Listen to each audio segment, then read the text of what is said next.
요한계시록 2장 21절에서 23절까지 한 절씩 교독하도록 하겠습니다. 또 내가 그에게 회개할 기회를 주었으되 자기 음행을 회개하고자 하지 아니하는도다.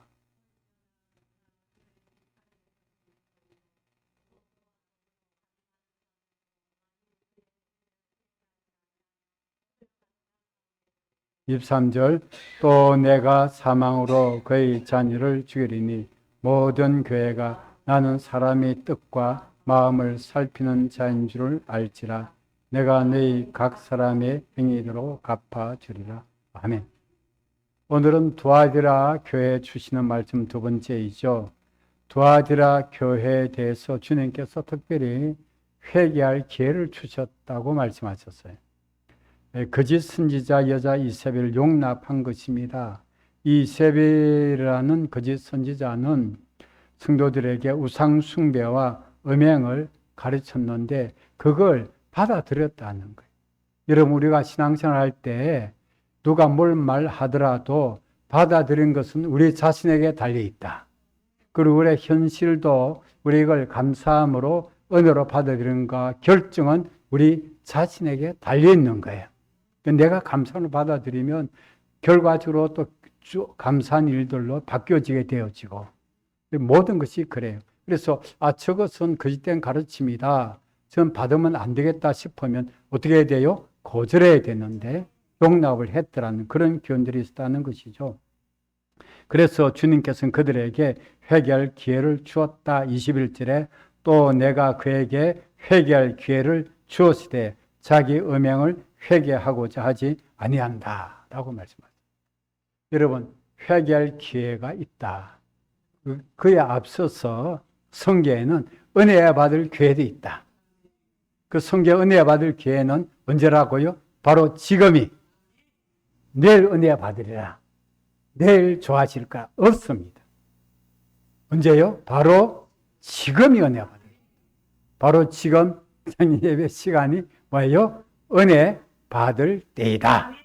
은혜 받을 때는 다른 때가 없어요. 멀리 앞으로 내 은혜 받겠지 없습니다. 장담이 안 돼요. 언제나. 그래서 원수 마귀는 야야 다음에도 기회 있어. 다음에도 있다니까. 다음에도 있다니까. 아니에요. 지금이 은혜 받을 때다. 그래서 우리가 어떤 때는 있잖아요. 내가 은혜를 막 함께 막 큰 은혜를 주시려 하는데 사단이 그걸 잘 알아요. 그래서 뭘 만드느냐면 일거리를 만들어. 일거리를 만들어 가지고 은혜 받을 그 자리에 있지 못하도록, 은혜 받지 못하도록 방해를 한다는 사실을 아시길 바랍니다. 그리고 어떤 일에 있어서 응답게 축복, 놀란 하나님의 그 은혜의 축복이 막 응답이 떨어질 때가 있어요. 그러면 그때가 가까울수록 원수 마귀는 또 그 응답을 받지 못하도록 어떻게 해요? 흔들어 놓는 거야. 그때일수록 더 마음이 막 의심이 생기고 불안해하고 이래 되겠나? 안 될 것 같은데 한 봐라 안 된다 뭐 어쩐다 저쩐다 그 마음이 막 싱숭생숭하고요 뭐 안절부절하게 되어지는 그런 마음 상태로 끌고 가요. 그런데 아십니까? 그때가 응답이 코앞에 있다. 눈앞에 있는 거예요. 그걸 아는 거예요. 하나님께서 우리에게 은혜를 베풀어 주실 때도 알고 있는 거예요. 그래서 여러분 교회에서 어떤 기도하겠다 모임이 있다 이렇게 할 때 이건 뭐예요? 은혜 받을 때구나. 그래서 그럴 때 일이 생겨요. 그럴 때는 다 일을 이제 물리치고라도 어떻게 해요? 은혜 받는 일에 집중하셔야 돼요. 그러므로 회개할 때도 어때요? 바로 지금이에요. 그래서 오늘 봐요. 회개할 기회를 주님이 주셨지만 음행을 회개하지 아니한다. 기회를 줬는데도 회개하지 아니한다는 뭐예요? 회개할 때는 언제요? 지금이다. 지금이 회개할 때다. 신앙생활은 우리가 뭘로 시작한 걸 아십니까? 회개로 시작했다는 거예요. 왜냐하면 예수님께서 오셔가지고 천국 복음의 말씀을 선포하실 때 첫 마디가 뭡니까? 회개하라, 천국이 가까이 왔다. 뭐로 시작됐습니까? 회개로 시작된 거예요. 회개하고 예수 믿고 주님 영접하며 어떻게 가요? 천국 간다. 그래, 회개해야 천국의 문이 열리고 구원의 문이 열린다는 거예요. 그런데 우리가 신앙생활, 예수님과 신앙생활을 하다가 우리에게 본성이 있다고 그러잖아요. 옛 습관이 남아있는 거예요. 주저의 습관이 남아있는 거예요. 그러면 그것도 누가 한다고 그랬어요? 오늘 주일 예배 때 뭡니까? 거짓말은 굉장히 오래됐다니까. 우리는 거짓말 상대할 수가 없어.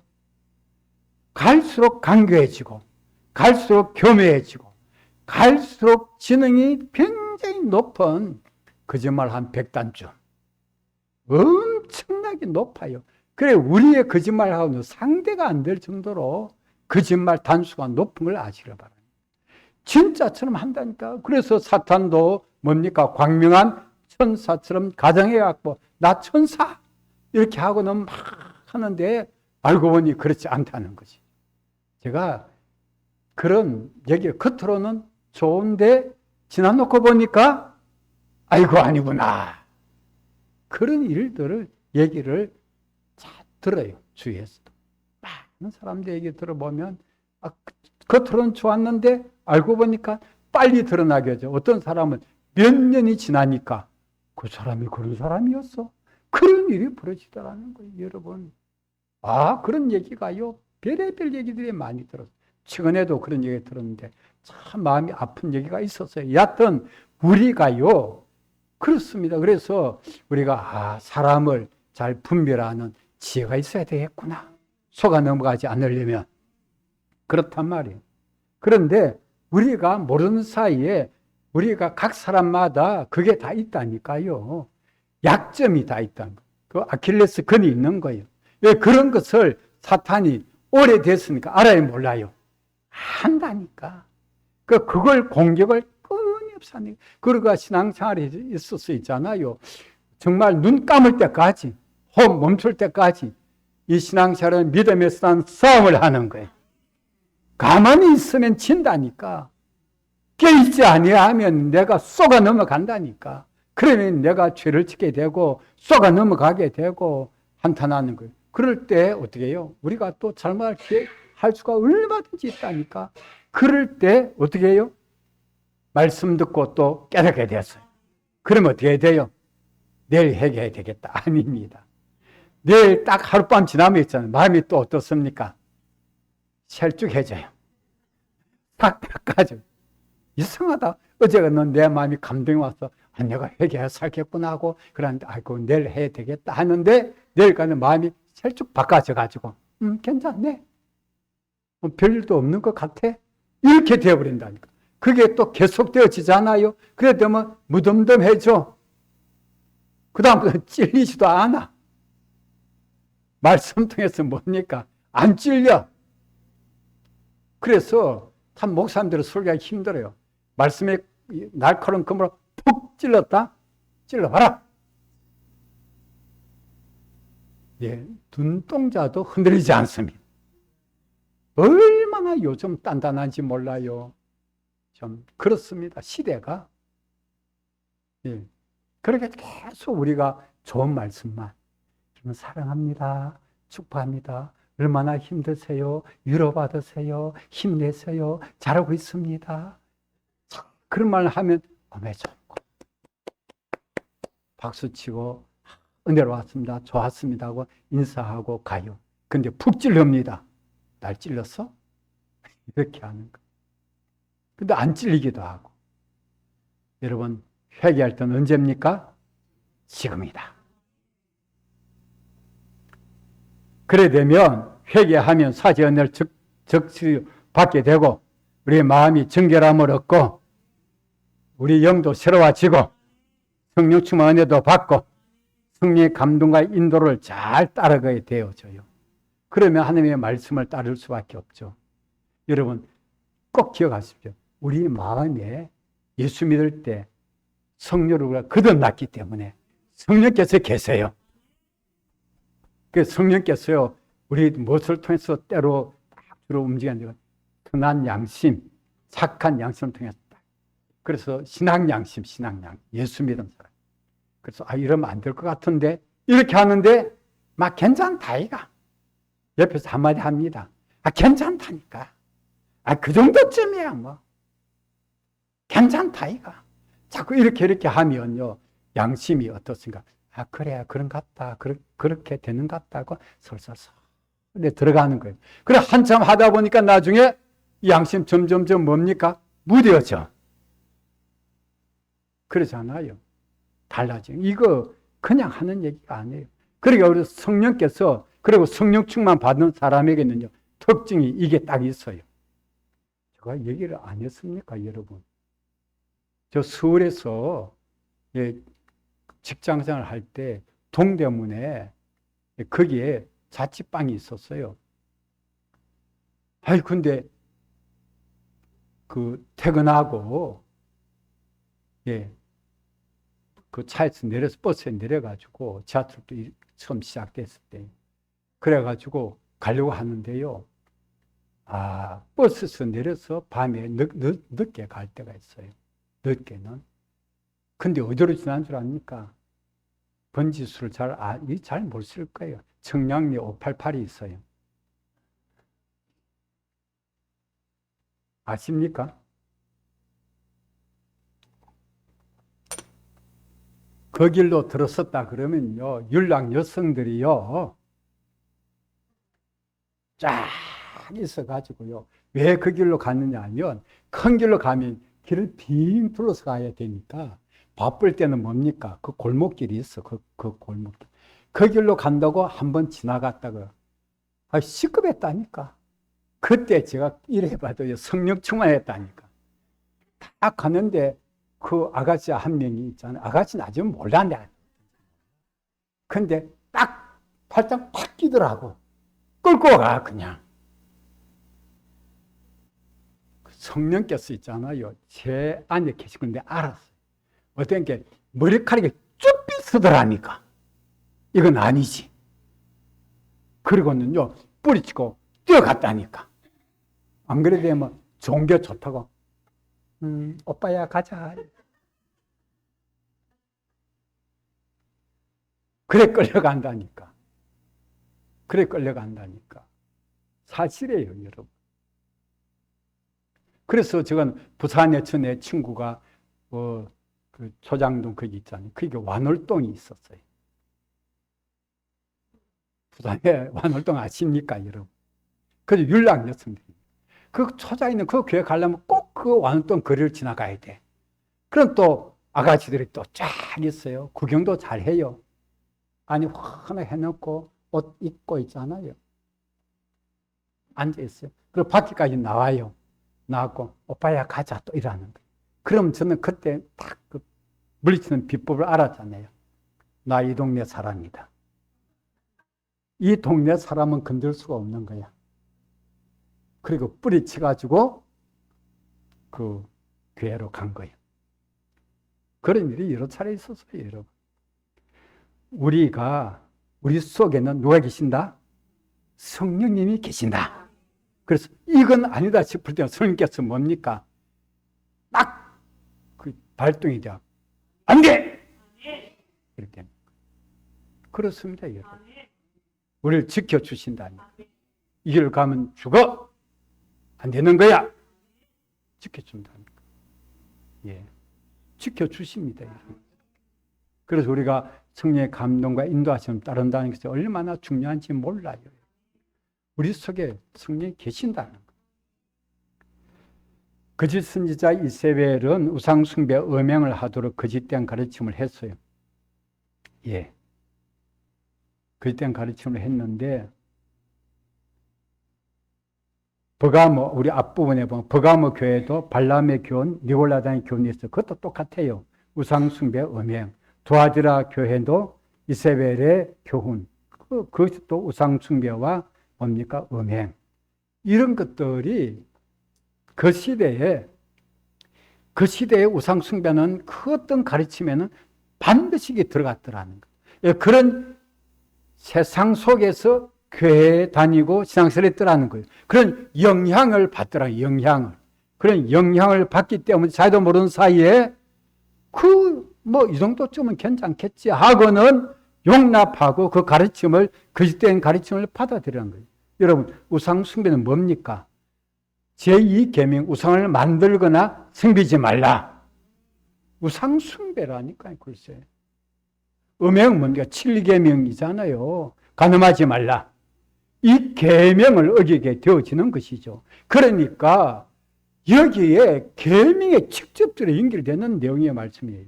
하나님께서 이걸 싫어하시는 거예요.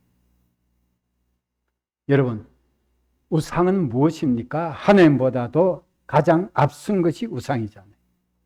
몇 가지 말씀드리면 성경적으로 보면 크게 두 가지 나오죠. 첫째는 제물입니다.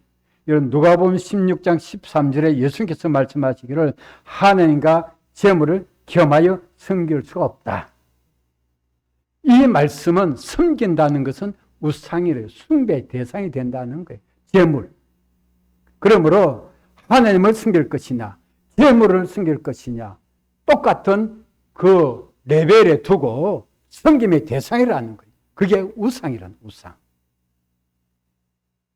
오늘 낮에도 말씀드렸지만 어떤 공산주의는 자본주의든지 상관없이 거기 끝자락에 가면, 극단으로 가면 뭐가 있어요?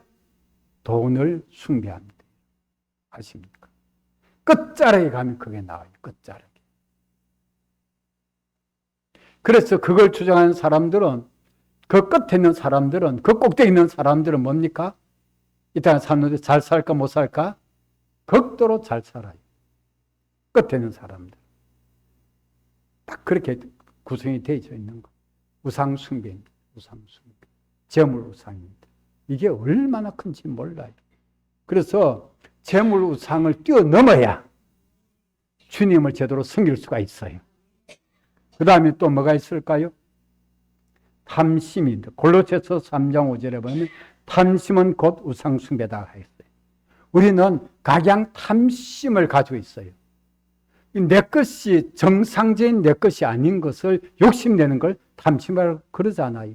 탐심은 곧 우상 숭배인 거예요. 탐내는 거예요. 주님께서 허락하지 않은 것을 내가 탐내는 거예요. 허락하신 것은 여러분, 하나님께서 여러분들에게 있잖아요. 천억의 재산가 되게 하신다. 그렇게 허락하신 것이 있다면 천억 가지도 문제 있어요, 없어요? 아무 문제 없습니다, 여러분. 내가 허락하지 않은 걸 내가 얻고자 하는 거예요. 탐심입니다.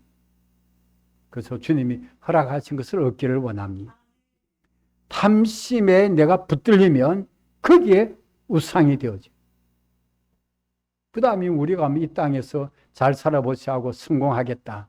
오직 성공에만 올인하다 보면 믿음 어떻게 됩니까? 뒤로 물러가야 돼 있죠. 성공이 우선이 되니까. 뭐든지 우선인 것이 뭐예요? 우상이다. 제일 큰 우상은 자기 우상. 자기 중심으로 살 때 자기 우상이 얼마나 큰지 몰라요. 그래서 성경은 뭐예요? 내가 아니요 주님이다. 내가 아니라, 내가 중요한 게 아니라니까요, 여러분. 주님이 중요하다.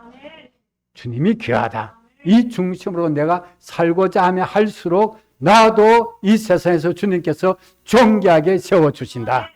그걸 믿기를 바랍니다. 음행은 쾌락 사랑을 하는 사랑보다 더한 것이 음행이죠. 주님은 이 이세벨에게도 회개할 기회를 주시고 따르는 용납한 자들에게도 회개할 기회를 주셨어요. 회개하지 않을 때 받을 징벌이 있습니다. 거기서 22절, 23절에 나옵니다.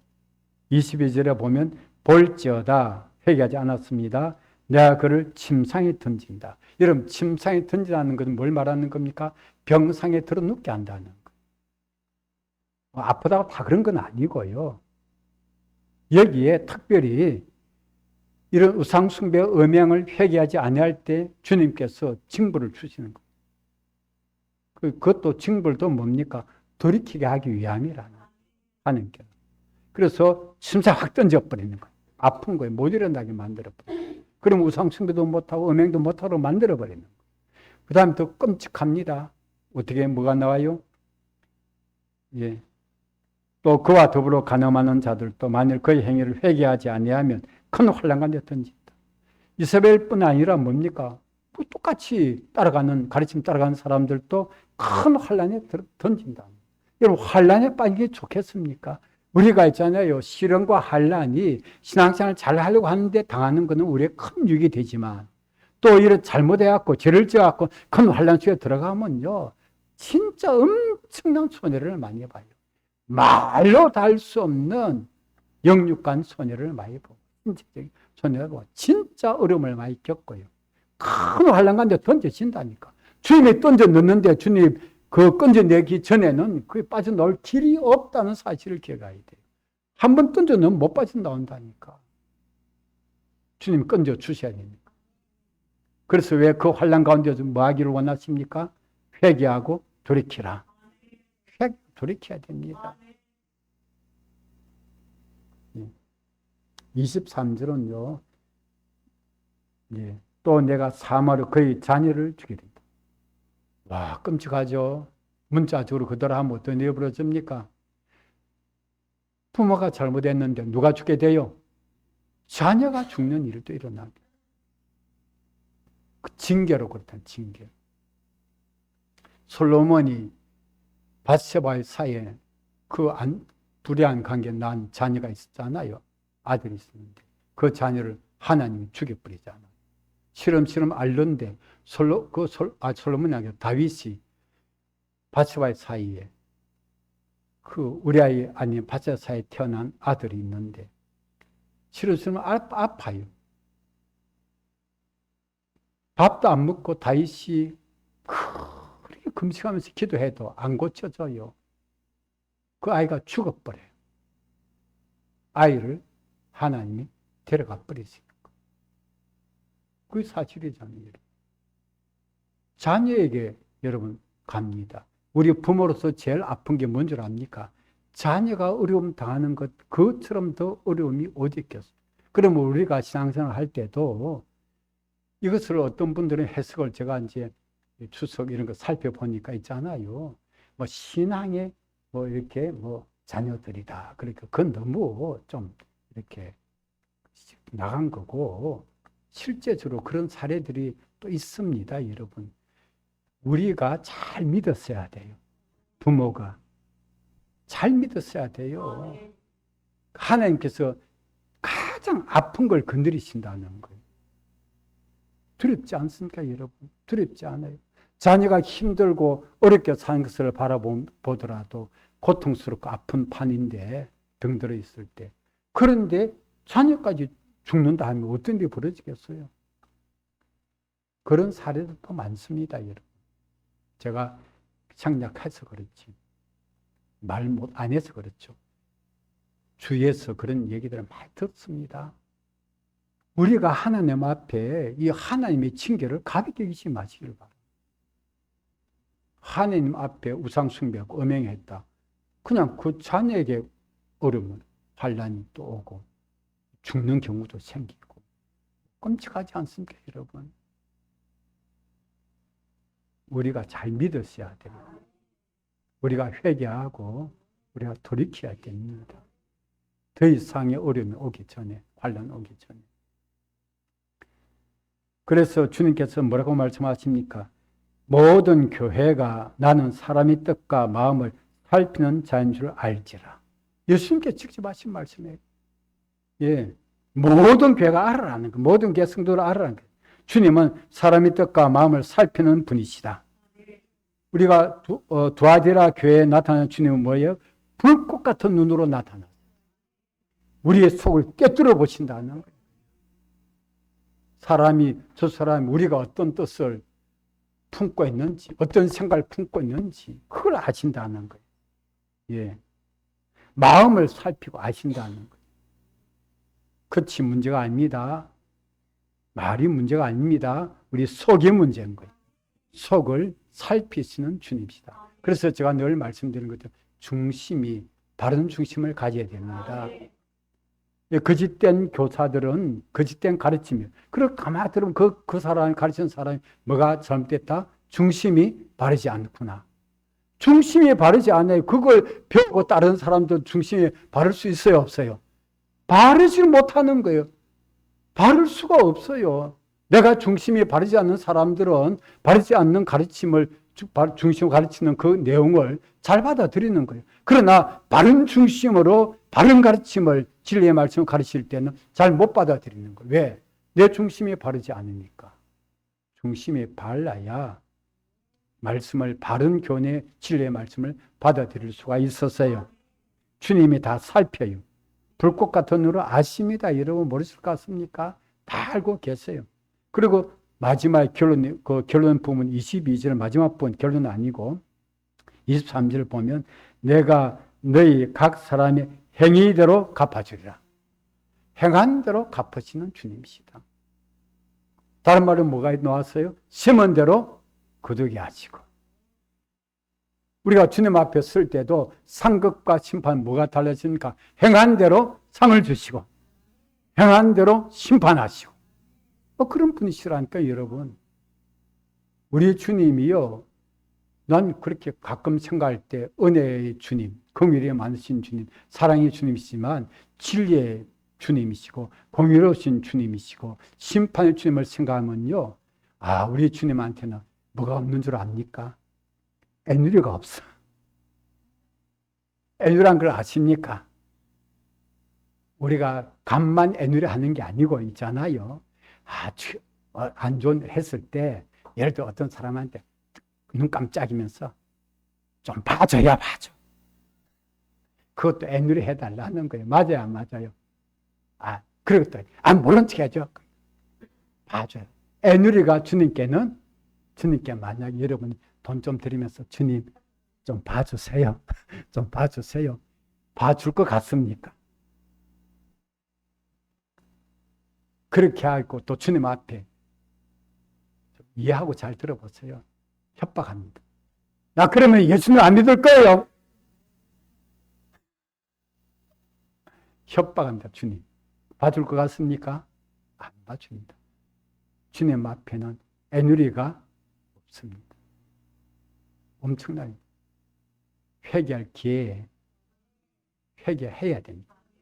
그래 내가 살고 자녀도 살고 다 살게 되어서 기도하겠습니다. 살아계신 주님, 회개할 기회는 지금입니다.